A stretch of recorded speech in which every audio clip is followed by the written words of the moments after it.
48 au départ, elles sont désormais 32 à poursuivre le parcours pour les 16e de finale de la Coupe du Monde 2026. Pour en parler, nous recevrons ici Issaka Drabo pour décrypter l'actualité de la Coupe du Monde 2026. Issaka, bonsoir et bienvenue. Bonsoir Innocent, bonsoir à tous les auditeurs, tous les téléspectateurs et tous les followers de Fadima Web TV. Merci d'avoir une fois de plus répondu favorablement à notre invitation. Innocent, c'est toujours un plaisir d'être ici avec toi pour parler de sport, surtout de football et de la Coupe du Monde 2026. Alors la Coupe du Monde 2026 qui poursuit son chemin avec 48 équipes au départ. Et pour la phase des 16e de finale, c'est désormais 32 équipes qui doivent batailler pour arracher des qualifications au compte des 8e de finale. Oui, Innocent, on a suivi une belle Coupe du Monde au départ avec 10 pays africains. 9 qui franchissent le premier tour. Déjà, c'est pour dire que l'Afrique a vraiment répondu. Mais nous attendons de voir dans ces 16e de finale comment les pays africains vraiment vont se comporter. Il ne faut pas que ça soit leur limite sur 9, si les 9 tombent. Déjà, ça ne sera pas bon pour l'Afrique. Nous souhaitons quand même que certaines nations puissent se qualifier pour le 8e de finale et pourquoi pas les quarts de finale. Quand on regarde, c'est les 2 premiers de chaque groupe qui étaient qualifiés d'office et aussi en complément les 8 meilleurs 3e. Et quand on regarde parmi les équipes africaines qui sont qualifiées, et la majorité vient des 8 meilleurs 3e. Oui, Innocent, c'est déjà pas mal parce qu'à l'entame, on a fait une émission sur ça. Nous avons quand même souhaité, même si l'Afrique, les pays africains ne terminaient pas 2e, au moins être parmi les meilleurs 3e. Mais avec ces calculs, vous avez vu qu'il y a beaucoup sur les 9 qualifiés. Il y a au moins 4 qui ont terminé 2e. Ça veut dire beaucoup de choses. Quand vous prenez un pays comme la RD Congo, c'est une première de sortir des poules. D'autres pays aussi ont suivi les pas. Quand vous prenez le Cap-Vert, qui a sa toute première participation, Innocent, même si le pays termine mais 3e, déjà c'est une très bonne chose. Ça veut dire que le football africain a de l'avenir et nous pensons qu'avec ces 9 qui étaient là, il y a quand même certains qui vont vraiment tirer leur épingle du jeu. Quand on regarde ces 32 équipes, quelle est l'équipe qui a surpris et qui a pu se placer sur ce podium-là? Oui, Innocent, il y a beaucoup d'outsiders, il y a beaucoup de surprises pour cette Coupe du Monde. Quand je prends un pays comme le Cap-Vert, je ne m'attendais pas à une telle prouesse, faire 3-0, surtout face à l'Espagne, championne d'Europe en titre. Quand je prends des pays comme la RD Congo, Innocent, contre son dernier match, le fait d'encaisser alors qu'on savait qu'on était dos au mur, un joueur comme Wissa qui nous montre que son absence pendant les éliminatoires était vraiment... Même la Coupe d'Afrique, ça a pesé sur cette équipe de la République démocratique du Congo. Mais Innocent, le pays qui m'a vraiment impressionné, c'est le Mexique, pays organisateur, qui a planqué 3 matchs, 3 victoires. C'est-à-dire que c'est une manière de dire aux autres que c'est ma Coupe du Monde, je dois me battre pour vraiment assurer. Même quand vous prenez l'Argentine qui a aussi montré que elle est là. La France aussi a montré que j'étais demi-finaliste pour l'édition dernière. C'est-à-dire que cette édition, je suis là. L'objectif, c'est d'aller au bout. Donc, les 2 finalistes de l'année et de l'édition précédente ont montré que cette édition encore, elles sont là et elles veulent quand même aller aussi jusqu'au bout. Et quand on regarde le bilan côté africain, c'est quand même louable lorsqu'on voit que c'est 10 équipes qui représentaient le continent et que 9 sont qualifiées pour le tour suivant, pour une première dans l'histoire de la Coupe du Monde où l'Afrique devrait représenter avec 10 équipes et 9 sont qualifiées pour les 16e. Oui, c'est 90% des qualifs. Donc, ça veut dire que l'Afrique, quoi qu'on dise, hein, l'Afrique a de ces équipes qui sont là. Chaque année, les Africains demandaient plus de places. Peut-être que cette année, les choses ont bougé pour cette édition, pour cette 23e édition. Les Africains ont été écoutés, les instances dirigeantes, même s'il y avait 9 qui se qualifiaient directement. La 10e nation, la RDC, a prouvé que et même si on passe par les barrages, on peut quand même, parce qu'il fallait le faire, hein, battre le Nigeria, aller pour faire cette éliminatoire au niveau mondial face à la Zambie et à la Jamaïque.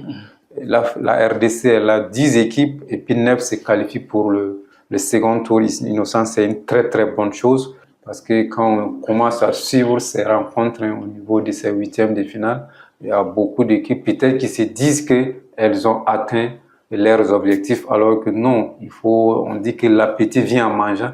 Donc normalement, ces nations doivent se battre quand même pour passer ce cap de huitième de 16e de finale pour atteindre les huitièmes. Quoi qu'on dise, c'est une très bonne chose quand on fait le bilan à mi-parcours, mais on attend de voir qu'est-ce que ces pays vont nous proposer pour les phases à élimination directe. Et quand on regarde effectivement l'équipe qui a été écartée, les Aigles du Carthage, est-ce qu'ils ne pouvaient pas faire mieux? Est-ce que les Tunisiens n'avaient pas le niveau de mieux faire et faire un 10 sur 10 côté africain? Innocent, sincèrement, il faut savoir que cette équipe tunisienne n'avait pas le niveau. Hein. On a accusé, c'était pas une question de moteur, de carburant. Hein. C'est le moteur qui ne fonctionne pas. On pensait que le fait de changer de sélectionneur, ça allait bouger, les choses allaient bouger. Mais on a senti que cette équipe tunisienne n'était même pas prête pour cette Coupe du Monde. On se demande comment elle a fait pour se qualifier. Même si c'est une équipe qui est habituée, hein, ces dernières années, on voit que la Tunisie se qualifie régulièrement pour la Coupe du Monde. Mais cette année, comme les années précédentes, hein, 3 matchs, 3 défaites, plus d'une dizaine de buts encaissés, un seul but, si je peux le dire, ou à marquer. Parce que ce que nous souhaitons, ce n'est pas de se qualifier aussi. C'est un objectif, mais se qualifier et puis aller faire au moins 3 défaites, ça n'honore pas les supporters. Imagine hein, un supporter qui va prendre son avion, aller pour défendre, supporter son pays, et tu vois que bon, c'est des défaites, hein, si c'est des défaites au minimum, mais on voit que cette équipe encaisse beaucoup de buts qui vraiment n'honorent pas les supporters. Mais quand cela ne tienne, ce n'est qu'une partie remise. Je pense que les éditions à venir, cette équipe tunisienne va se remettre en cause pour vraiment défendre les couleurs de la Tunisie pour les prochaines séances nationales au niveau africain, même au niveau national. C'est là un peu le bilan qu'on peut faire de ces phases de groupe. Déjà, c'est officiel pour les 16e, l'Afrique du Sud qui était face au Canada, pays organisateur hier et qui malheureusement s'est écroulé, qui sort de la compétition. Oui, un match très ouvert, plus ou moins fermé par le Sud-Africain. On a senti que les Bafana avaient quand même cette chance de marquer. Mais quand on sentait, au niveau à l'arrière, hein, quand vous prenez le portier, Williams, on sentait que son objectif, hein, c'était d'amener cette équipe canadienne au tir au but parce que c'est un gardien qui s'est fait très confiance. Alors que le football, ça se joue hein, jusqu'à la fin. Vous voyez que c'est à la 92e minute hein, que le Canada marque. C'est-à-dire que le Canada aussi a tout fait pour éviter hein, d'aller pour même les prolongations d'abord qui n'est pas facile. Imagine si vous commencez les 16e de finale avec des prolongations pour aller au bout, ça ne sera pas du tout facile. C'est épuisant. C'est très épuisant. Mais on a vu un coaching plus ou moins gagnant parce que c'est depuis que Alphonso Davies est rentré, on a senti au niveau de l'attaque canadienne un peu on a senti que cette équipe vraiment voulait coûte que coûte marquer avant la fin du temps réglementaire. C'est ce qui s'est passé, même si c'était dans les arrêts de jeu. L'objectif est atteint, le fait de se qualifier pour les huitièmes de finale pour cette équipe canadienne. Quand vous prenez les Bafana, ils avaient quand même le match en main. On a senti quelques occasions, même si elles n'étaient pas nettes. Mais qu'est-ce qui n'a pas marché pour aller encaisser cet intent du jeu? C'est dangereux pour une équipe qui veut aller loin. Bon, peut-être que c'était leurs objectifs, arriver en 16e et puis être éliminé parce qu'au départ, avec la défaite en match d'ouverture, face au Mexique. Voilà, face au Mexique, on ne savait pas que l'Afrique du Sud allait sortir du groupe, alors que l'Afrique du Sud a terminé deuxième. Pourquoi ne pas bien se comporter pour ces 16e de finale et aller au bout? Mais qu'à cela ne tienne, déjà c'est une très bonne chose parce que c'est une première pour cette nation de se qualifier pour le second tour. Quand on regarde le match, les Bafana avaient la possibilité d'aller chercher le but et qui malheureusement entre-temps, est-ce qu'on a senti que cette équipe-là luttait déjà pour les prolongations et les tirs au but? Ah oui, dès la première période, même quand le portier Williams, quand les gars faisaient des replis, quand le portier avait le ballon, il prenait tout son temps avant de dégager.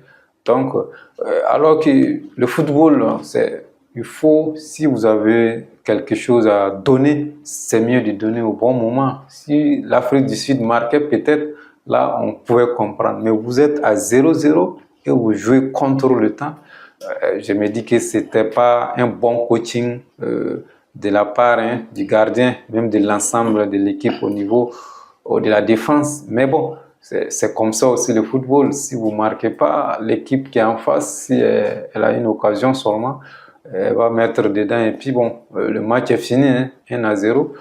Déjà, le Canada s'est dit mais que son objectif est atteint, ne pas être éliminé face à son public. Ce qu'on peut dire, peut-être que les autres nations vraiment vont quand même essayer de sauver l'Afrique innocente. Sinon, ce qu'on a vu hier, c'est pas du football. Si on doit laisser notre sommet sur des matchs comme ça, ça n'honore pas le public. Le public veut vraiment avoir des matchs comme ce que l'Algérie a fait, comme ce que la RDC a fait pour leur troisième match. C'est des matchs où on veut voir vraiment des joueurs qui veulent marquer, des joueurs qui veulent gagner sur le terrain. Il ne faut pas attendre soit les prolongations ou les tirs au but pour essayer d'éliminer son adversaire. Tout le match se joue en 90 minutes d'abord. Ça, c'est le règlement. Il faut aller au bout. Peut-être si on était en prolongation, on peut tenter de chercher les tirs au but. Mais je trouve que le coaching sud-africain hier n'était pas bon. Et peut-être qu'ils vont tirer les leçons pour les prochaines séances.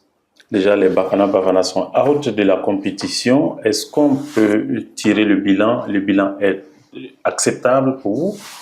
Oui, c'est que les Bafana nous ont proposé au premier match parce que moi, personnellement, je m'attendais pas à une équipe sud-africaine à passer ce premier tour. Mais déjà, c'est bon, mais ce qu'on a senti, on voit que l'équipe canadienne n'était pas aussi impressionnante pour éliminer l'Afrique du Sud. Donc, ils pouvaient faire mieux alors. L'Afrique du Sud pouvait faire mieux. Si c'était un autre adversaire, on peut dire que le niveau était un peu au-dessus des Sud-Africains. Mais cette équipe canadienne, quand même, l'Afrique du Sud pouvait tirer son épingle du jeu. Déjà, l'Afrique du Sud est out de la compétition à l'affiche pour les équipes africaines. La Côte d'Ivoire sera face au Norvège, le Pays-Bas sera face au Maroc, Belgique va défier le Sénégal, l'Angleterre et la RDC doivent s'affronter, l'Australie et l'Égypte de Mohamed Salah doivent s'affronter aussi et l'Algérie sera face à la Suisse, l'Argentine qui sera face aux requins bleus du Cap-Vert et la Colombie qui va défier les Black Stars du Ghana. Déjà, les affiches sont connues. Quand on regarde la Côte d'Ivoire qui sera face au Norvège de Erling Haaland, voilà quand on voit ce monsieur qui était face au Sénégal, on a vu ce qu'il a su donner. Est-ce qu'on s'attendra à une telle prestation face à la Côte d'Ivoire? Oui, 1900, Erling Haaland, ce sont ces genres de rencontres. Ces gens de joueurs ils sont modélés, sont réglementés comme des machines pour ces gens de rencontres. Donc, il faut que vraiment les éléphants relèvent le niveau. Les équipes européennes, c'est sur les détails, parce qu'il faut s'attendre chaque fois. Si vous prenez les duos, Odegaard, Haaland, si ils arrivent, les Ivoiriens arrivent à briser les contacts entre ces deux, je pense qu'ils vont pouvoir s'en sortir. Mais si les deux arrivent à se trouver sur le terrain, la Côte d'Ivoire aura du pain sur la planche pour franchir ce tour. Ça ne sera pas du tout simple, mais je trouve que ce n'est pas aussi impossible. Parce que face au Sénégal, innocent, si vous imaginez, les Sénégalais ont eu beaucoup d'occasions, ils n'ont pas pu concrétiser. La Norvège n'est pas aussi cette équipe expérimentée. Vous voyez que c'est des jeunes qui sont là. Donc, si vous pressez un peu, vous arrivez à briser un peu le contact entre les stars. Je pense que la Côte d'Ivoire peut s'en sortir face à la Norvège, mais je trouve que ça sera un duel vraiment très compliqué pour les Ivoiriens. Alors, on retient que la Côte d'Ivoire doit faire mieux que face la France. à ce qu'ils ont fait face à l'Allemagne. Pourquoi pas?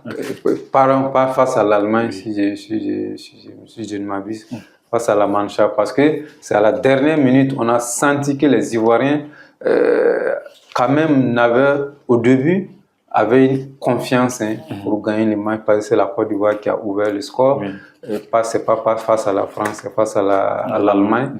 Et donc, si les Ivoiriens haussent quand même le niveau, je trouve que la Norvège n'est pas aussi une équipe très expérimentée, surtout en Coupe du Monde. Quand vous prenez ces jeunes, la majorité, c'est leur première fois de jouer à la Coupe du Monde, même s'ils sont dans des championnats IP. Mais face à la Côte d'Ivoire aussi, qui a quelques atouts, surtout au niveau offensif. Vous voyez que Pépé s'est retrouvé face à Curaçao. Donc, je trouve que la Côte d'Ivoire a son destin en main si la Côte d'Ivoire produit les jeux qu'elle sait le faire. Parce que la Côte d'Ivoire joue vraiment de façon bien structurée. C'est une équipe qui est très bien structurée. Donc, si elle se comporte bien face à la Norvège, je trouve qu'elle peut tirer son épingle du jeu. Alors, les Néerlandais et les Marocains doivent s'affronter. Alors, quel sort pour l'équipe maghrébine? Oui, le Maroc devient de plus en plus une habitude des phases à élimination directe. C'est en 2022, cette équipe marocaine a éliminé beaucoup de grandes nations, surtout européennes. Donc, face aux Pays-Bas qui, pour ces dernières années, ne m'impressionne pas beaucoup, parce que quand vous regardez cette équipe, je ne vois pas ce neuf comme autant des anciens qui peut tuer à tout moment. Mais je trouve que le Maroc, quand même, avec Saïbari qui continue de marcher sur l'eau face aux Pays-Bas, le Maroc peut vraiment faire quelque chose parce que c'est une équipe qui se comporte bien quand il s'agit des nations européennes. Le Maroc arrive à développer son jeu, mais quand c'est en Afrique, on sent que cette équipe marocaine a du mal, surtout les joueurs, à se retrouver sur le terrain. Mais face aux Européens qui font du classique, qui jouent du football champagne, le Maroc a toujours eu cette chance de développer son jeu et de produire quelque chose de concret. Les Lions de la Teranga qui sont rachetés et qui doivent défier aussi les Belges. Donc, quand on regarde cette équipe des Lions de la Teranga, est-ce qu'ils pourront quand même se réveiller pour donner du temps, d'autant plus qu'on a vu ce qu'ils ont produit lors des phases de groupe, c'était pas aussi ça. Oui, Innocent, il faut savoir que le sélectionneur sénégalais s'est réveillé de son sommeil, parce qu'il a senti qu'il fallait quand même essayer de voir, surtout au niveau de l'axe, ça n'allait pas. Khalidou Fadji et Koulibaly ne se retrouvaient pas sur le terrain. Je pense qu'il va quand même l'équipe qu'il a mis face à pour son dernier match, si c'est cette équipe vraiment qui va monter face à la Belgique, parce que la Belgique aussi, c'est une équipe toujours annoncée, mais jamais arrivée. Donc, le Sénégal face à la Belgique, je me dis que le Sénégal doit faire même quelque chose face à cette équipe belge que je trouve imprenable pour les Lions de la Teranga. Quand on voit les requins bleus qui viennent pour la première fois et qui doivent défier les champions du monde en titre. Oui, ça ne sera pas simple parce que les requins bleus savent défendre, mais est-ce qu'ils vont pouvoir marquer, surtout face à Messi, comment ils vont développer le plan?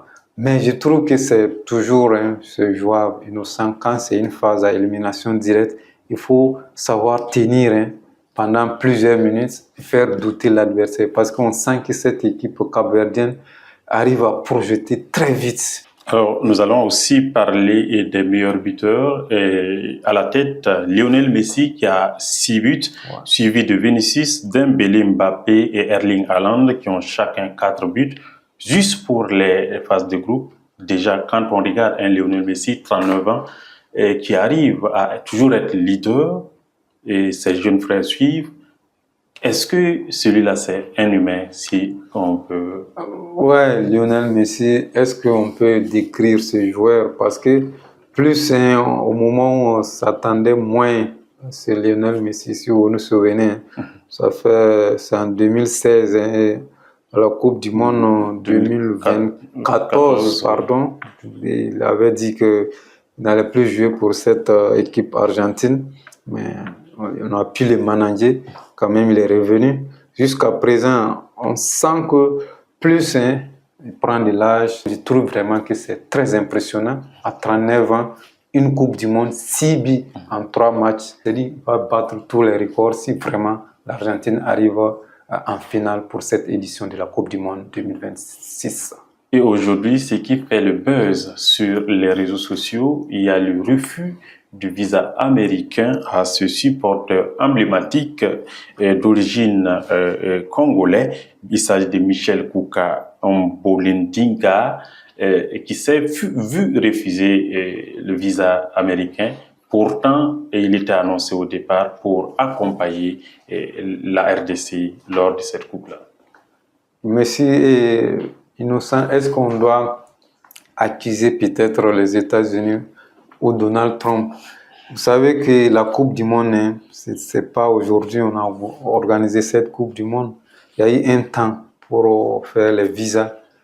Mais pourquoi c'est à la dernière minute on se lève pour faire ces papiers pour ce supporter emblématique? Est-ce que c'est pas pour amuser la galerie? Parce que je me dis que pour quelqu'un qui devait être à la Coupe du Monde, il fallait commencer la démarche très tôt. Mais bon, vous voyez que les États-Unis aussi accusent. Est-ce que c'est une accusation? On trouve qu'il y a Ebola au niveau du Congo. Est-ce qu'ils vont aller accepter et que c'est parce qu'ils avaient annoncé aucun supporter ne sera là pour les rencontres? Pourquoi on va encore revenir en arrière alors que c'est des nations, quand ils prennent une décision, on ne regarde pas le visage de quelqu'un pour prendre des décisions. Ils ont dit pas de supporters congolais sur le territoire américain. Pourquoi est-ce qu'on veut forcer alors qu'il n'est pas diplomate, il n'est pas politicien? Les joueurs, qu'est-ce que les États-Unis avaient dit? Il fallait faire une quarantaine avant de venir. Mais c'est ce que les joueurs ont fait. Ils étaient peut-être en Europe. Et puis ils sont allés très tôt pour qu'on puisse faire les différents diagnostics. Alors déjà, nous sommes en fin d'émission. Est-ce que vous avez un mot, d'autant plus que nous sommes sur les 16e de finale et il y a 9 équipes africaines, il y a 8 plutôt qui poursuivent le parcours toujours. Les politiques commencent à soutenir les fédérations, même la FIFA, qui donne des formations, des infrastructures, qui a une des politiques de développement du football au niveau de la base.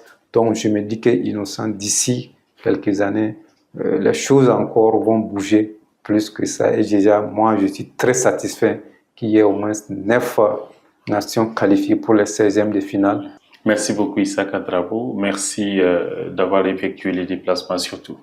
Merci Innocent. Merci à tous ceux qui prennent du plaisir à suivre Fabdima Web TV. Merci. Madame, Messieurs, c'est la fin de ce numéro de votre émission Prolongation. Merci de nous avoir suivis. Bon début de semaine à vous et très bonne suite de programme.